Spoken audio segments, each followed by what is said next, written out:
Welcome once again to the Bills and Bones podcast, where we talk football for the fans with a focus on PC's team, the Buffalo Bills, and my team, the Las Vegas Raiders. This week we had Bills versus Patriots, and we had Raiders versus Jags. This show is brought to you by... Hey, if you got any of your car or auto needs, or those are exactly the same thing, head on over to D&M Auto Sales over at 3071 Seneca Street. Got my windshield smashed. They helped me out with a little problem I had there too. They're pretty slick with any of those little things that you need to get done. Tires, one of the best. They'll take care of your brakes. They'll do all that kind of auto work that you need. Head on over to see Dave or Dave Jr., 3071 Seneca Street, West Seneca, New York. I always got to mess that up once or twice. D&M Auto Sales for all your auto needs. I'm sure they appreciate you. I'm not trying to go fast. Well, these live spot ads aren't easy, man. I had to do tons of them here, That's and right. They're not easy, those live spot ads, but Yes, that's where the big bucks is, though. True. Money just pouring in. Yeah, the comedy spot. Yeah, I need to start smashing up my car so I can start getting some deals here. They'll take care of you. I'm telling you. Crazy time of the year. He was able to take care of me. Well. Look at you. Is that only for Bills fans, or are we allowed to Raiders fans? Let's just say that they are cautiously optimistic Bills fans, as many people are around here these days. I'm not optimistic. I'm realistic. Your team keeps doing things that make people scratch their heads. Cry, so. Yeah, that too. That too. Okay, so let's get into this. I mean, I'm not quite over it yet. I just want you to know that I haven't. Usually by the time we do this show, I'm like over what happened because I was expecting them to lose, wanted them to lose, all those kind of things, and it's pretty easy to get over. This one, on the other hand, this one bothers me. This one is rough. So we win in a pointless game against Jaguars. I mean, it wasn't pointless. Now they are below you. Okay, a pointless game for us. We really helped them out, so that's nice. But they're not who I'm worried about in the draft order. They're not the ones that I'm worried about. Sure. But obviously, as you can go on all the forums and even the reporters asking AP, what have you done? Why did you do this? You were the number one pick in the draft, battling back and forth with Giants there. Why would you do this? Like, if you were going to win a game, beat KC. Like, don't beat Jags. Like, it's sad too that the Jags are that bad that we are beating them. I mean, it's not like we tried really hard or something, but we still did enough to win. I wish I could say like at least we got to get a taste of like our team next year, and it was great to watch them do their thing. But it's not like they played well. It's not like watching them like gave me tons of hope for the future. That long drive, that 10-play 70-yard drive, that was kind of fun to watch, and obviously, your big boy there just missing the 100-yard mark, but still 11 catches for a tight end, and in a game where a lot of those catches, I'm sure, were first downs. That's an impressive stat. I don't know. It's amazing how usually the Raiders collapse in the second half, and they were finally found a way to just get the 6 points they needed late.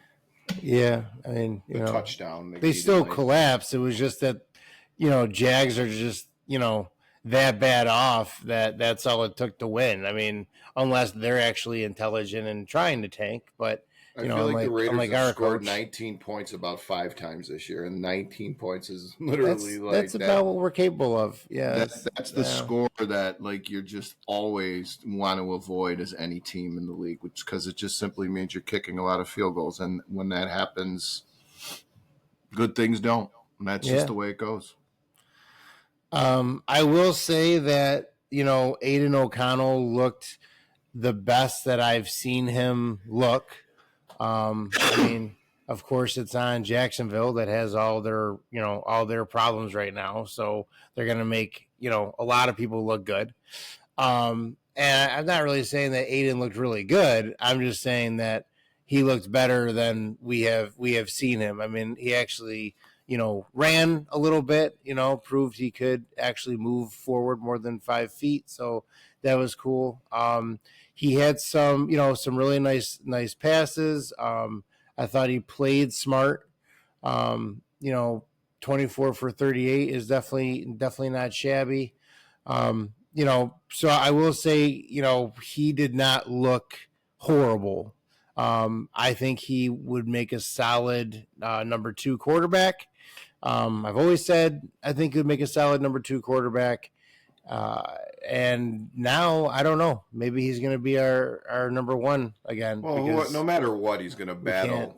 Can't he's draft. going to battle a rookie in minicamp, right? They're going to draft a quarterback, no matter what.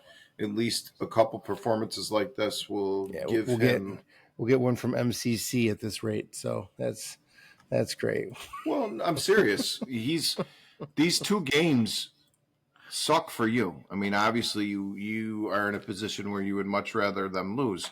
But a dude like O'Connell is trying to impress people, and all the talk has already been they want a quarterback. They want a Shakir. They want Deion Sun. They want someone like that. No matter what, this guy wants to say, hey, I could play a little bit. I should at least get a chance at this job. He has had a chance. He's had a chance for a season and a half. I mean, and in that season and a half, he's been injured and he's gotten beaten out for the spot, and then he's not going to stick around because he's not going to sit and be a number 2. I just feel like he either gets a chance to battle with this rookie that they bring in minicamp, or they just pull the rug out from under him and they get rid of him now because he's going to want to try to get a chance to play somewhere else. And that's what I'm talking about. That may be the reason why he's even playing harder, because this could be an audition for him with whatever the next person's going to be. So or the next team's going to be. I don't see, Raiders canning him, especially with how cheap he's going to be, for us. Yeah. Even if they try to keep him on as a number 2, then they will definitely try to do that. The decision's not going to come from the Raiders to part ways with Aiden. Whether or not he wants to part ways with them, or there's a trade or whatever, we'll see what happens. I will say, I can't really name a better number 2 right now for us. I mean, I guess we could keep Minshew around or something. No way. But it's not, he's our best option for that position, and he's unfortunately, hopefully, I guess, not our best option for number 1. If he is our best option, then we're in trouble. So hopefully he is not our best option. I was pretty disappointed with Abdullah's performance. I've been disappointed with Abdullah's performance. I don't know. He's very streaky to me, and not even streaky like he has amazing games and horrible games.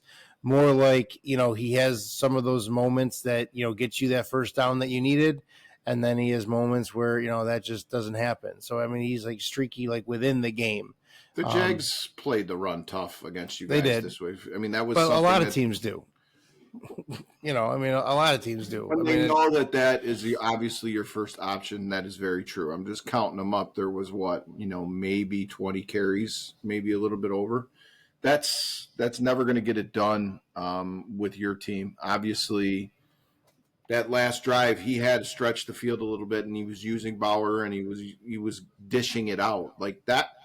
That obviously is going to be a recipe to have success, but the Raiders want to run the ball. That's why they invested so much into that offensive line in the offseason. I feel like if they can continue to have that kind of success moving forward and into next season, obviously the quarterback coming in will have a lot less stress on his shoulders if they already have a well-established run game. Because they're going to probably invest more into that offensive line, or at least bring some people over here. Now that they've cleaned so much of this cap space, it's going to be interesting. You're going to have a whole new look team next year, And a lot of guys that are out there playing are auditioning for positions. That's why I think you may see another win or two out of these last two games. We we need a replacement for Jacobs in that power run. You know, Abdullah, I don't mind keeping him. As an option. I mean, as you can see when we get to receiving yards, Abdullah has more receiving yards than he does rushing yards. It's just the kind of running back he is. He's great for those, for those check downs and that kind of thing. I was, I think Sincere, I like him a lot as more of that power runner for us. I liked Madison a lot too. I don't feel like Madison has. I like him. I think he come runs into his harder own. than anybody else on the team for sure. I don't know. I mean, I'll put him up against Sincere. I'll put those two up against each other and have them compete for a spot. Um, Madison, I feel lacks some of the explosiveness that we see out of Sincere. I don't know, like maybe like a sense of like urgency, like how he plays. And I like Madison a lot. I was excited for him playing for us. He hasn't developed or been putting up those yards that I had hoped for this I season. like his But toughness. Yeah. yeah, he's a tough guy. I've said before, it's hard to judge these players on this season because nobody is playing this season besides Bowers. I mean, Bowers ain't in on the let's not play thing. So I mean, it's hard to judge him on that. But I will say that I haven't been overly impressed, with Madison. I would like to see, maybe that's a draft thing for a running back or something like that. But we have so many needs that you could fill a whole bunch of needs and not go wrong on a draft. Jacoby Myers, continues to be in my eyes a underrated wide receiver. I'd like to see him get more targets. I think that five targets in a game is not allowing him to work to do his thing. From watching the plays, I'm not really sure the plays are designed to hit Myers as much, but I am definitely seeing plays where it looks like the design was to hit Myers, but we just don't have the talent to hit who we want, and we're using those check downs like Abdullah, or something like that. I mean, our running back should not be getting more targets receiving, than Myers. Tucker, I always like Tucker. He's another one that I think he comes through on some key moments. Is he that all-star wide receiver? No. I don't think he is as much of an potential or upswing as Myers does, but I do like him for those key moments. I feel like he comes through and the key points, and he proves that game after game. So of course, the highlight of our offense, Bowers again, 99 yards, 13 targets, 32 for his long. He is, like I said, I love watching him in Georgia, and I love watching him play for us. I really hope that we can get him some better tools next season, because if he's able to do this with this team this year, then he's just going to be phenomenal if we can get him, the right support. Even help him out with an all-star wide receiver that maybe commands some attention from the defense, to kind of split that up a little bit. And right now, he's our, Devontae Adams pretty much, Bowers is. So, even something to help him kind of loosen up and get into some, open field areas. But I cannot wait to see him next year.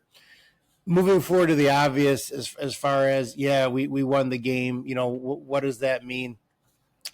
Well, what that means is we've now gone from our first place opportunity here to sixth place opportunities. There was this little pile of 3 to 12 guys that we were, trying to avoid, or at least I thought we were trying to avoid. If I'm gonna get to a quote from AP here in a second, where he sounds like a total dumbass, but we were trying to avoid this block of 3 and 12. With this win, now we're in this block of 3-12, and we're not even on the top of the block of the 3-12. We're at the very last of that block of 3-12. So that puts us into sixth. So, what does that mean for a quarterback? I'm very worried about Giants and a quarterback.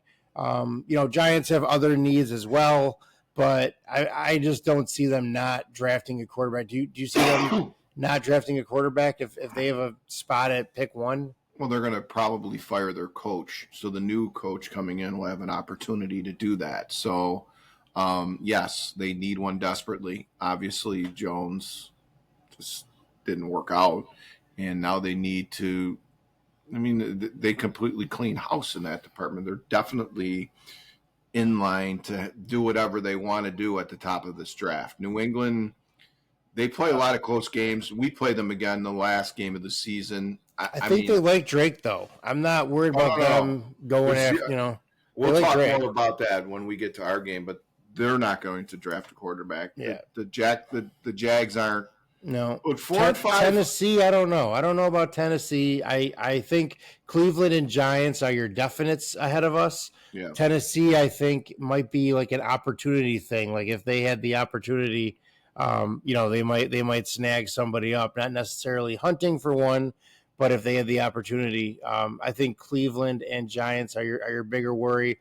I actually see New England as a possible trade to switch picks from 2 to 6. I think New England is a good opportunity to do that with, actually. And they know that too. The Jags play the Titans again, so they're going to move around. Somebody's definitely going to win that game. So one of them are going to move out of there. So, you want the Titans to beat Jacksonville because Jacksonville obviously is already in bed with a quarterback that is making a lot of people scratch their heads right now. But at the same time, they're not going to jump ship from them right now. They invested way too much in there. They're going to blame a coach before they blame the player first. So I'm sure they'll probably can the coach. But obviously Cleveland, I believe they play the Ravens. Yeah, they play the Ravens the last game of the season. I don't know who they got this week. But losing would have been so much better, obviously, now looking at it, because you would be right in line. The Giants are obviously going to pick you want to be second no matter what. So we'll see. You got 2 games that are tough, but like I said, guys are playing and auditioning for where they're probably going to be next year, and we'll see what happens. It's like you were saying what a lot of people probably were thinking. Let's sit this guy out, see if maybe he could be our number 2 next year. Now you're going to have people that are going to say, well, he's playing better. It's just the way that the bumps in the road, the way that the NFL goes. No doubt, though, 95% of Raiders fans are going to say that they're wanting to draft a quarterback. And because you're talking so much about it with with tanking it, people aren't saying it, but they're not going to be disappointed in it either. No, honestly, at this point, in the season, with how far we've progressed and all that, for you to move us out of a number 1 spot to number 6 at this point in the season is just a really dumb move. And then, we're gonna get to his quote about it, but it makes him makes him sound even worse. I mean, it makes you sound really bad, and we'll get to that. But so I every week it seems like I got another highlight on Brock Bowers. Some new thing. But what I got for you now is right behind Mike Ditka as far as tight ends. I mean, that's with the tools we have right now. He's just phenomenal. This guy is the future of our team, and it's going to be our job not to mess this up, which means I'm very concerned because we don't seem to be doing a very good job of not messing it up. We seem to be struggling with that. To be even in that discussion with that record is incredible. I mean, Ditka, I mean, they think about this too. They only played 14 games back then too. You get that many That's yards and catches back in the day. So I mean, obviously, so cool, such a name to be reckoned with. And like you said, if they get some guys around him, it's going to be tough. So there's a few reasons why he's a dumbass. Okay. So a snippet of that clip, we don't care about draft predictions, none of that shit matters. If we go to the actual full clip here, we don't do this to lose. We don't do this for anybody's fantasy football team. Don't do this for anybody's draft projections. None of that shit matters to us. What matters is winning, and that's all we want to do. So here's a couple of reasons why that's really dumb. One, at this point in the season, when everyone in the league knows what we're trying to do and what we're looking for, you really should be caring about draft projections. And that shit should really matter to you. What matters is winning next year. That's what matters. Not winning this year when we have no chance at the playoffs, no chance at a wild card. I don't think we in the Super Bowl this year. What matters is winning next year. And this attitude of what matters is winning, that's all we want to do. The other reason why it makes you look really dumb is because now your record, instead of your record looking like a team that's trying to tank, so this sounds like a really good idea, now you look like a team that's been trying to win and you've only won 3 games. You look worse as a coach for saying that. You would look better saying, yeah, it sucks that we're out of the first draft position. What can you do? You would look better as a coach than, I've been trying this whole time. It's just that we can't win any games. It makes no sense as a coach to get into this. It just, you look dumb. You look dumb. 2 takes. A coach that was a player is always going to take the high road and say, we're playing to win, like the Herm Edwards, we play to win the games, right? All players are going to do that. And being in Buffalo and being in a Buffalo town of sports that was around a tank season, okay, in hockey. I know that I'm getting a little off track, but I'm just going to say this because I want you to understand where I'm coming from on this. The Sabres have been terrible now for a lot of years. And we're into since I was in college, yeah, went into the teens, and they tanked in a season, so they had a chance to get Connor McDavid or Jack Eichel. They ended up with Jack Eichel, and it ended up a mess. And they've been fucking terrible ever since. Their administration's a joke. It's sad. It's sad. But I really feel like that tank, that idea that we can do this to win attitude is a very dangerous slope to go on. And I'm telling you right now, no coach and no player is ever going to go out there and say, we're doing this to lose. They're just not. And he's definitely not going to go in front of the media and say that shit, because then they're going to ask the next question, which is going to be, well, why? Are you doing it because you're gambling? Are you doing it because of your job? Are you doing it because the fucking owner told you to do that? He doesn't want to answer any of those questions. He takes the high road so he doesn't have to answer those. Yeah, but you doubled down on stupidity. You could have just made it a little comment, but instead it's none of that shit matters to us. We don't care about draft projections. You doubled down on stupidity.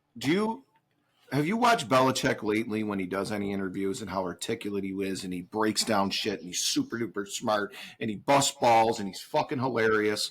Dude, when he would go in front of the media, he completely tried to look like the dumb football asshole coach. And it worked to perfection. All of these coaches go up there they have to say those things, because if they don't, like I said, they're going to have to answer the other questions. Why? Why are you doing that? Is someone else telling you to do that? Are you doing that for yourself? And you, there's no way that they can answer that. No fucking way. You look like an idiot. Or at least keep it as comes with the job. At least keep it as a simple comment. Never double down on. Never dig that hole and double down on stupidity. Like, there were some. You absolutely should give a shit about draft projections. Dummy coaches the Bills have had. We had Rex. We had so many bad ones. I mean, I'm trying to erase Dick Duran. And you got rid of them. but I'm not exactly. That's my point.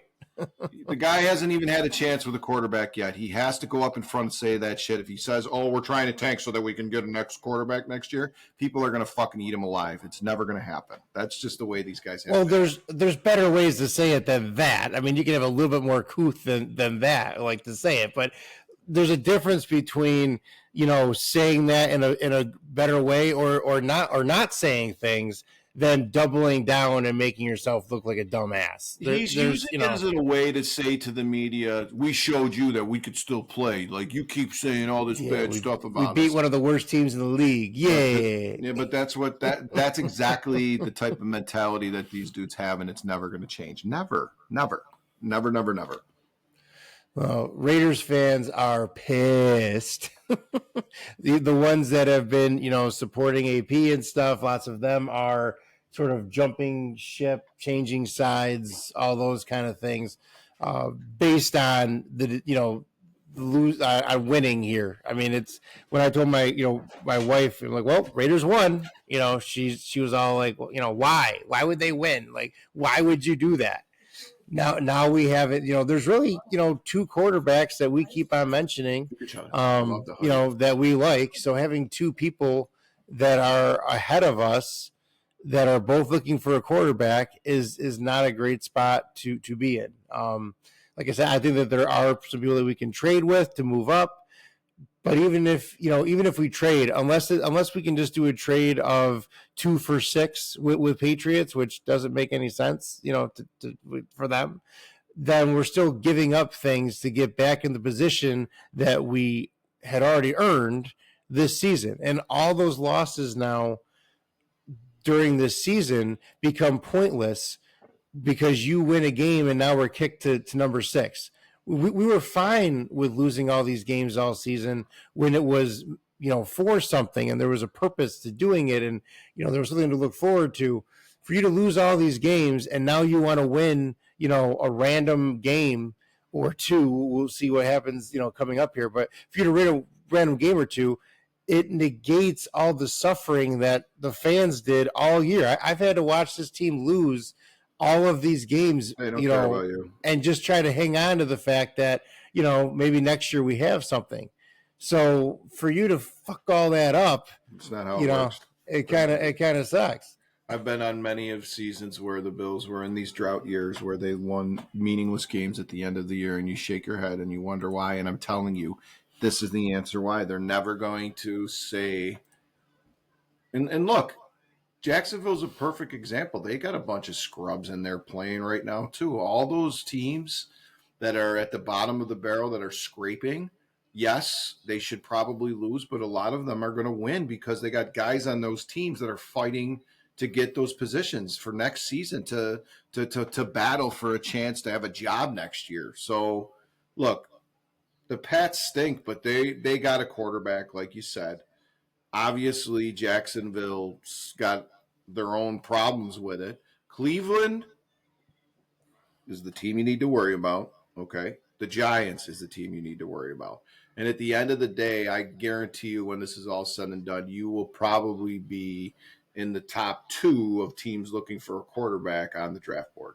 No doubt about it. So, like I said, Jacksonville and the Titans got to play again. Like, there's a lot of things that can still happen for you in these next 2 weeks.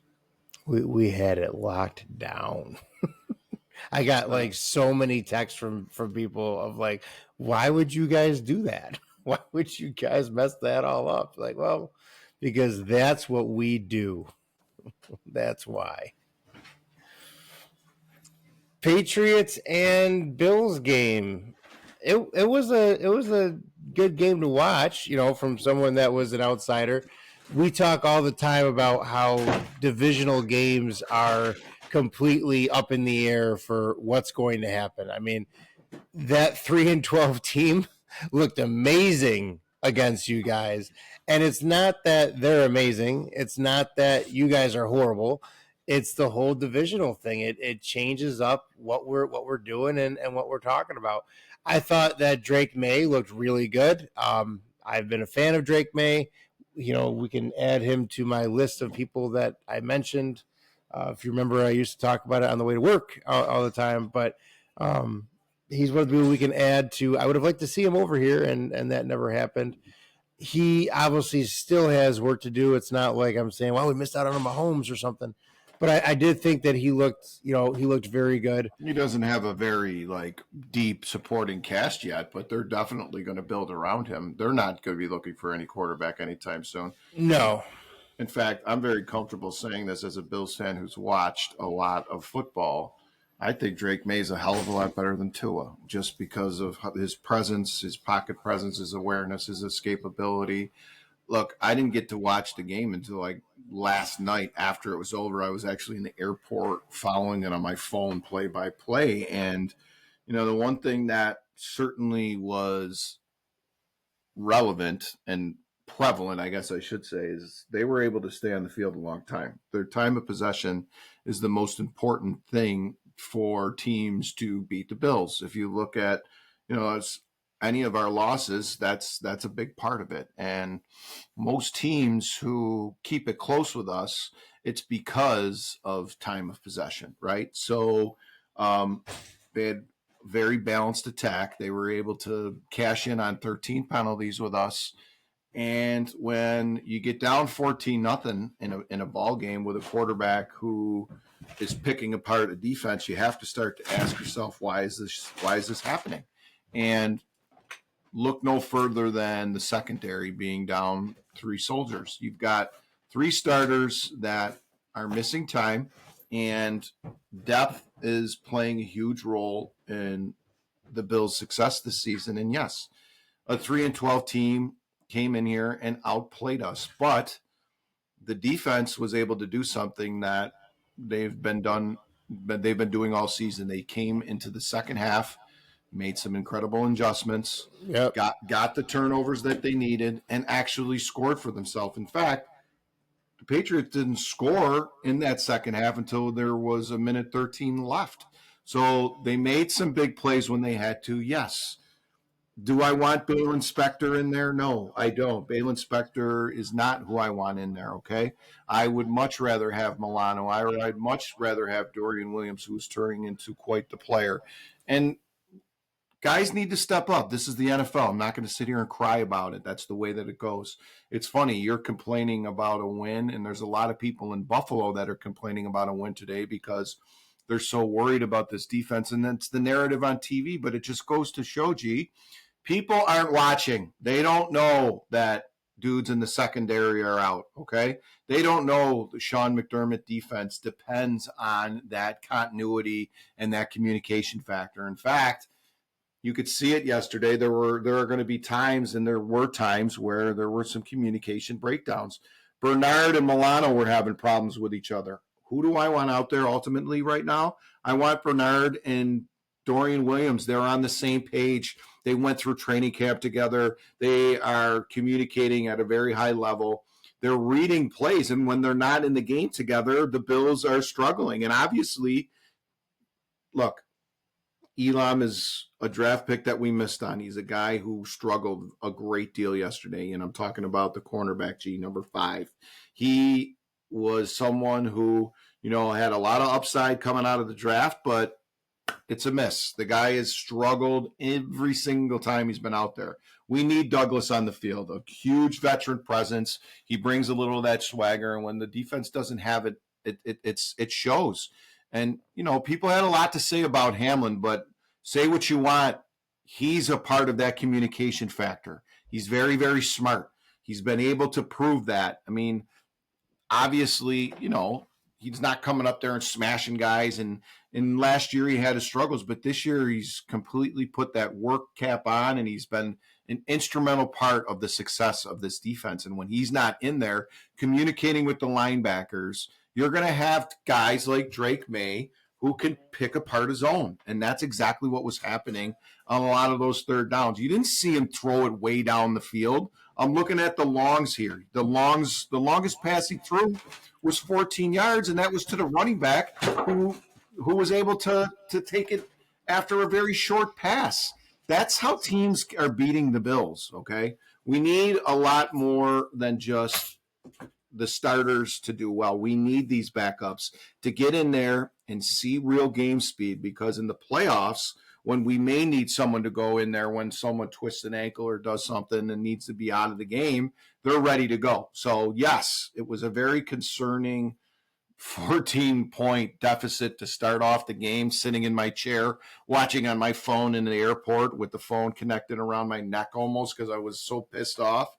But, they came out and they've done what they've done all season.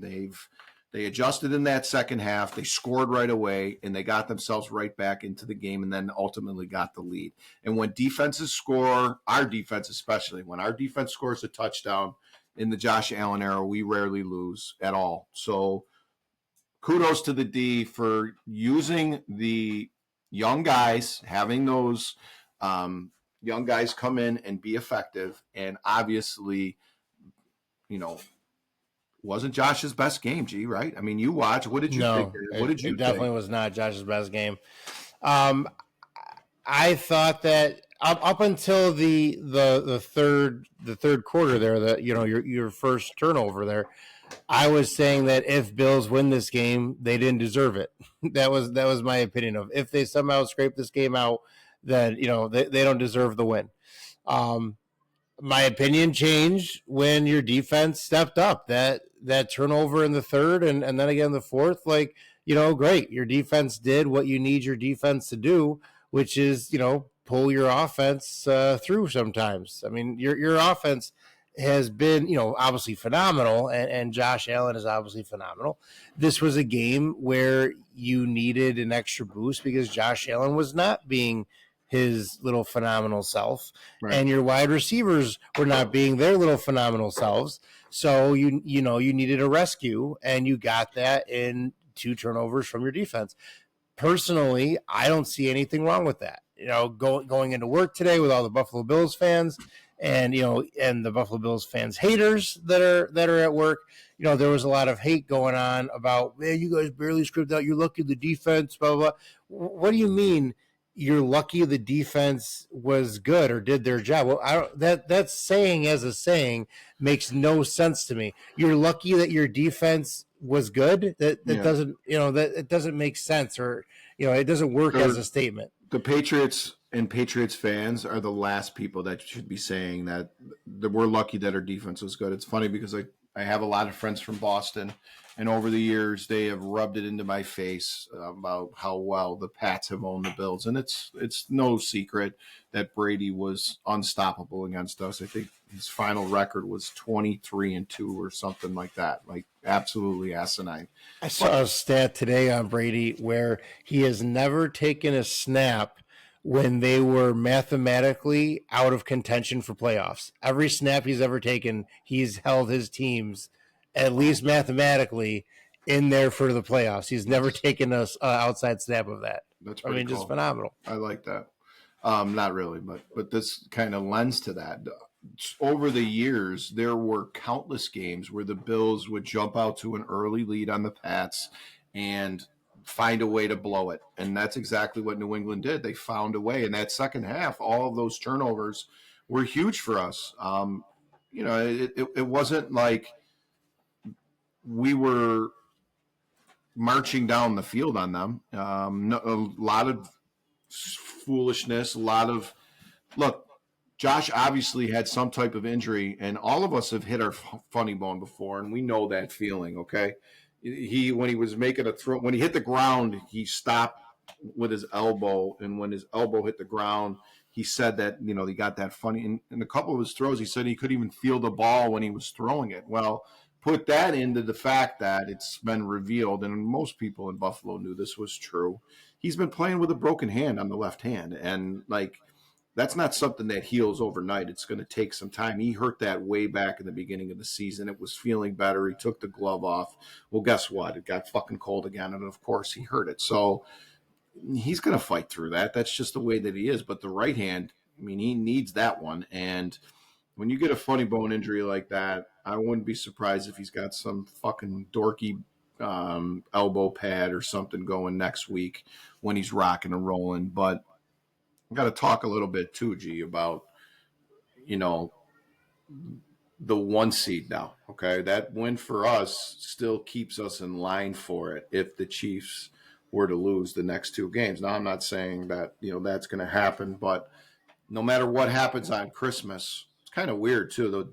Did you notice this? That the 4 teams that played on Saturday last week, the Ravens, the Chiefs, the Texans, and the Steelers, they're all playing again on Christmas. They're just all flip flopping opponents. So the Bills obviously have huge interest in this game. If the Chiefs win, they lock up the 1 seed and we can't get it. So now we're fighting with the Ravens for the 2. Okay. So obviously the Bills would love it if the Steelers won because that would keep us in line with chasing the Chiefs and would put the Steelers ahead of the Ravens. And then the Ravens, obviously, we want them to lose to the Texans no matter what. It looks like the Texans are going to be the 4 seed with a home game anyway.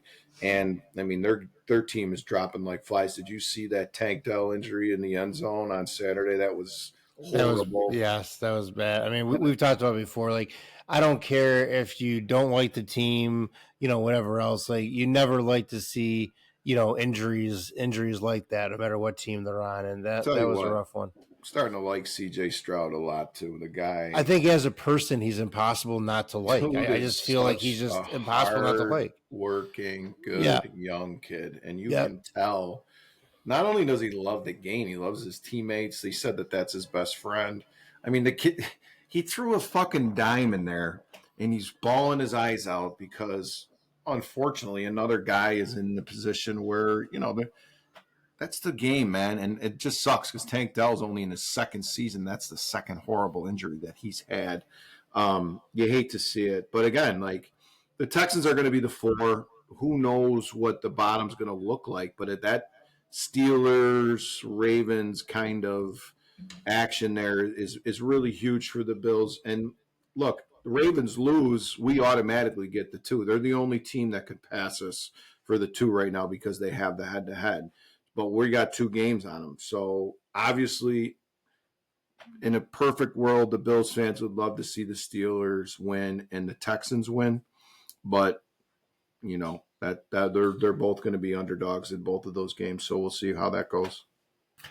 To me, one of the takeaways that I got from this game was I feel like Drake May's I don't know, inexperience, kind of came through on this game because, those turnovers to me came from a sense of sort of desperation, urgency, those kind of things that I feel like it was like watching Josh Allen when he first started, making some of those plays like every quarterback does.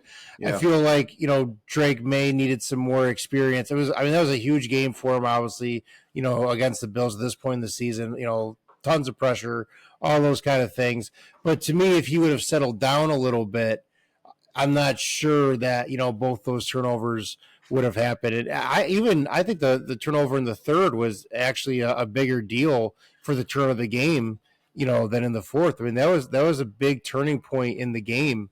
Turnover and the end zone, they're going in end zone. That was a bad read. That was a huge turnover. It was, kind of all on him for that. It changed their momentum. They wound up scoring, 0 points for that whole quarter because of that. Yeah. That was a key, that was a key moment. And you're always, I mean, people are going to make mistakes on all those kind of things, especially on this kind of a stage. But I do feel like some of that decision making, that went into that play, especially, was just the pressure of being, one of the newer guys to this. And it'll be interesting to see as he develops. I was very surprised. I keep on waiting, for Cooper to blow it up here because I love Cooper. As a former Raiders guy, I don't care what team he's on. I want to do well. I like watching him, and I haven't really gotten to get my Cooper moments so far here. I think hopefully I will.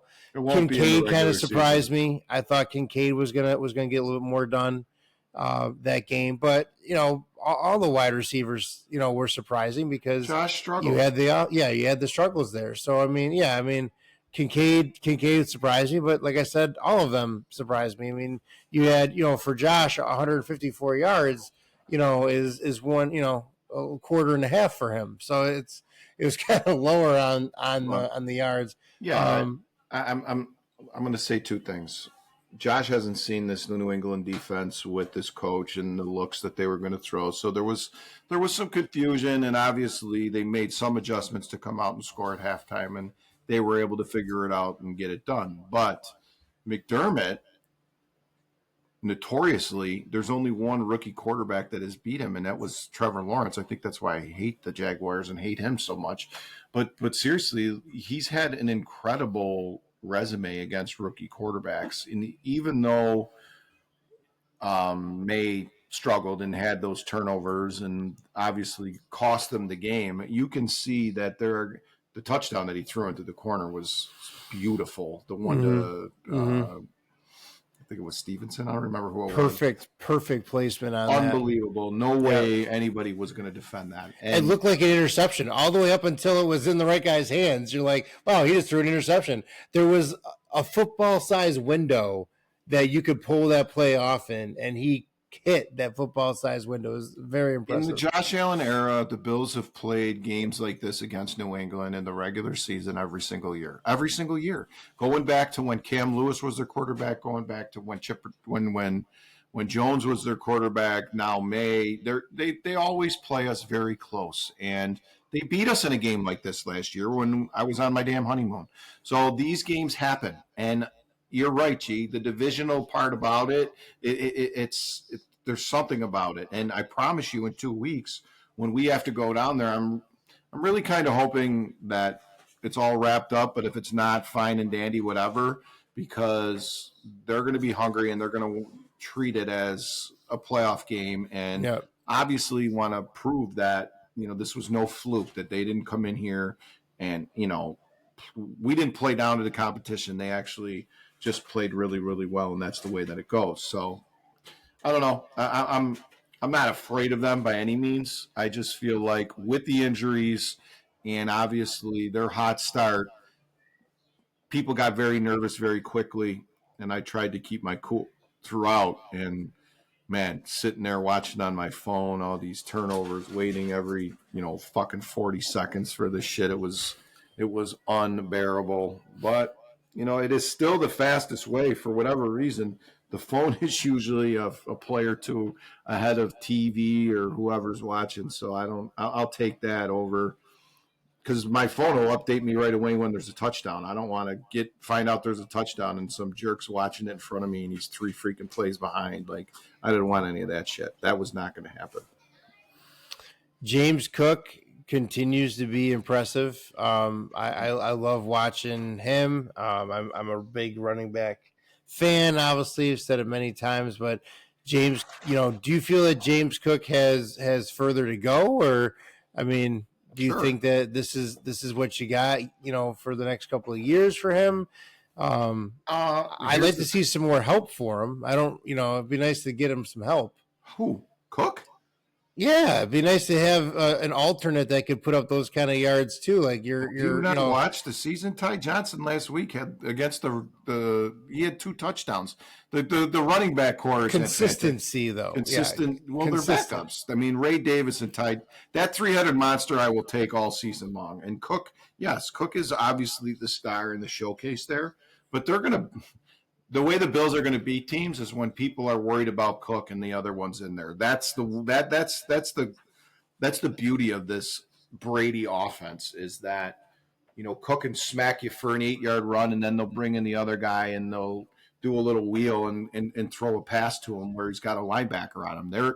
They find ways to find mismatches, and it starts with 17-4, because if teams are worried about those two running the ball and taking advantage of the edge, that's when your Kincaids and guys like that who are in the short game become more wide open, and obviously the running backs too. So it's a good problem to have right now. Obviously the Pats came in here and they had a real nice game plan for them, But again, in the second half, I really think Josh's hand was a problem. And had he not gotten hurt, I feel like the Bills would have found a way into the end zone to make this a 3-score game and not as nail biting as it needed to be.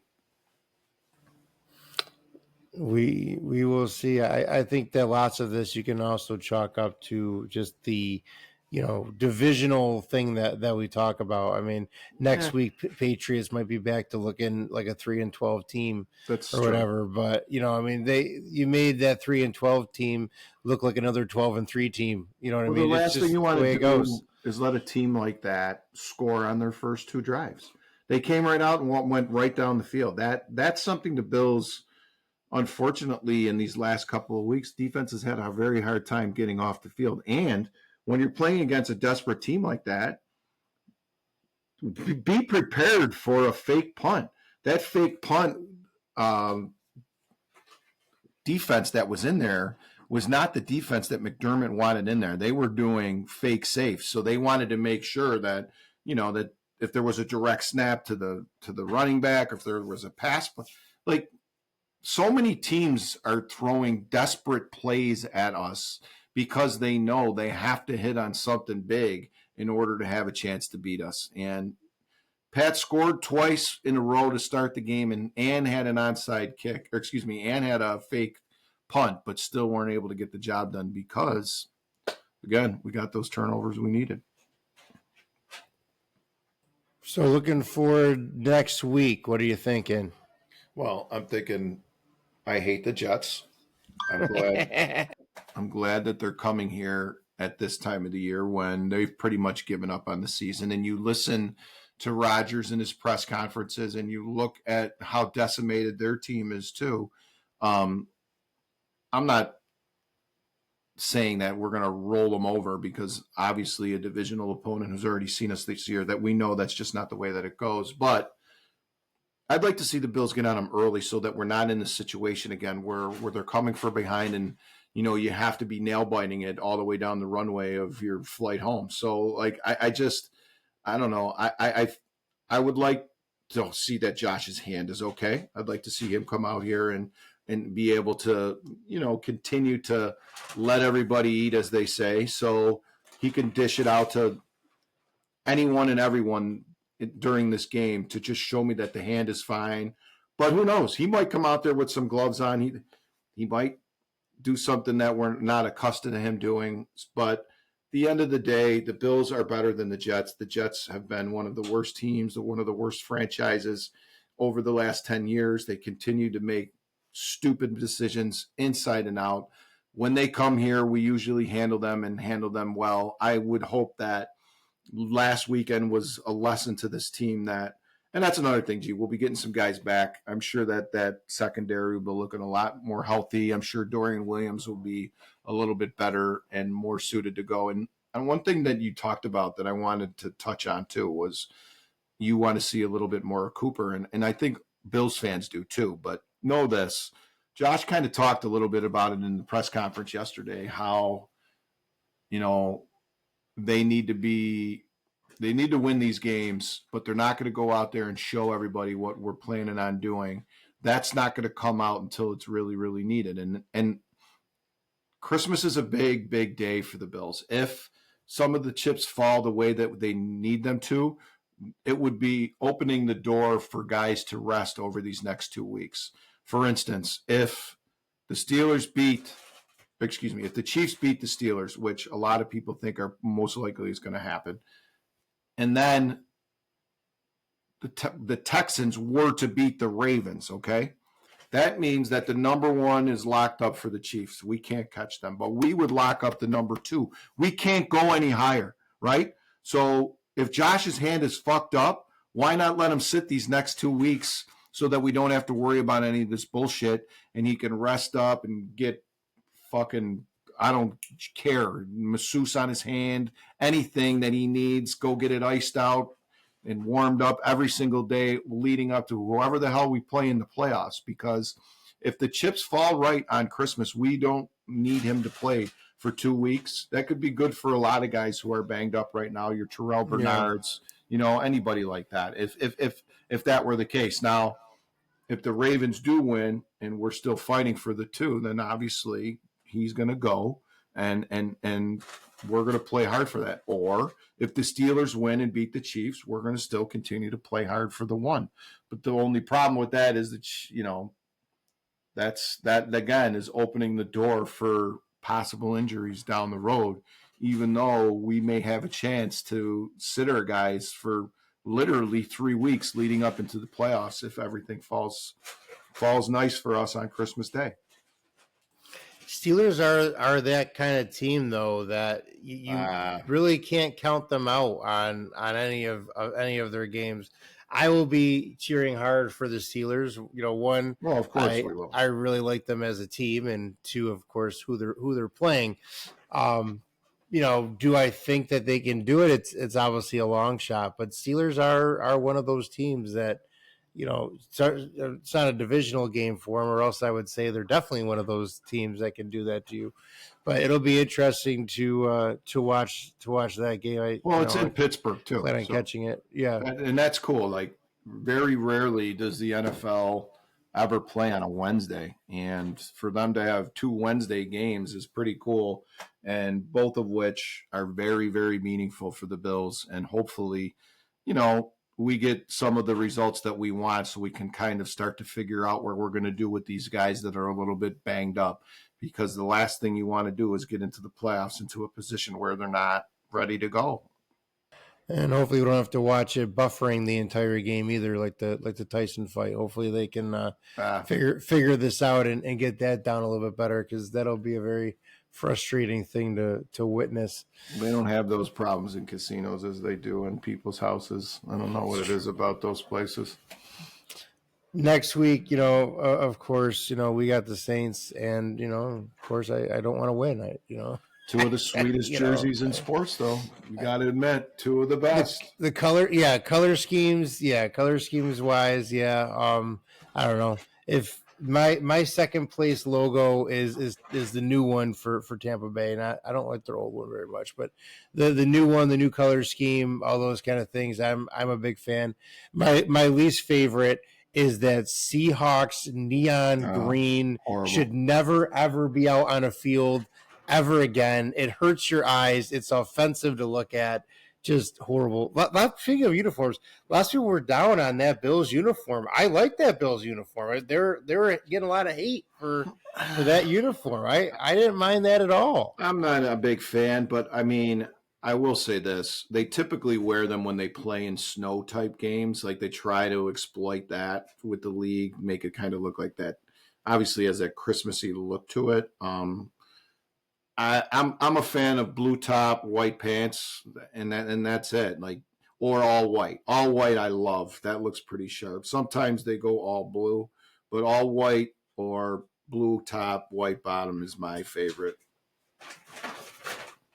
And a lot of people want the red helmets to come back. I mean, I don't know about you, G. I've heard them talk about the red. Honestly, I think that red uniform would look really good with a black helmet and a blue buffalo on the side, like a neon blue buffalo on the side. Why we've never had a black helmet. Why the fuck? I didn't say you've ever had it. I said it would look good. A black helmet. I said it would look good. All these other teams are trying to take our black crap. Like every time the Jets come out with their black and green shit, and Baltimore has their black and blah blah blah. Stay away. Well, Baltimore has that in their scheme, but I feel like a lot of teams try that now. I don't know. I love it for certain sports. I just don't think NFL jerseys should be messed with. That's why I had such a problem with the Seattle thing, like you said.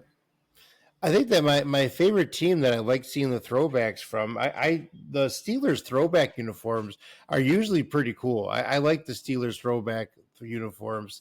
The Bills throwback ones not as much. The buffalo on the old helmet that looks cool. That's the only thing. But Steelers.